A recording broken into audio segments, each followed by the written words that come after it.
आज सवार अમને એલર્ટમેન્ટનો મેસેજ મળી જતા બેનીબરા ફાયર નગરપાલિકાની ફાયર ટીમોને એલર્ટ કરી દેવામાં આવી છે અને તમામ ટીમો જે તે વિસ્તારમાં ઉતારી દીધી છે। જે આ પાણી ભયજનક સપાટી વટાવી જતા એને નજીકનો અમારા વાડિયા શિપયાર્ડ એ બાજુ પાણી ભરાવાની શક્યતા ચાલુ થાય એ પહેલા લોકોને સ્થળાંતર કરવાની સૂચનાઓ આપી દીધી છે।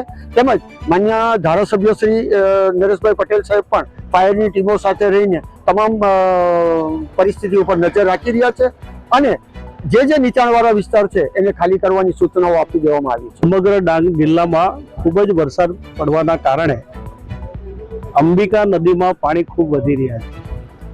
જે જગ્યા પર આપણે ઉભેલા છે એ ટેલ વિસ્તાર છે। 136 કિલોમીટરની લંબાઈની આ નદીનો કરંટ છેલ્લે અહીંયા એનો એન્ડ હોય છે। એના કારણે ગોલ જેવું ફળિયામાં અત્યાર સુધીનો અનુભવ બોલે છે કે મોટાભાગે પાણી ફરી વળે છે। આજે સવારમાં જ સમાચાર મળતાની સાથે તંત્રને એલર્ટ કરી દીધું છે। અનેક લોકોને બહાર સ્થળાંતર કરાયું છે।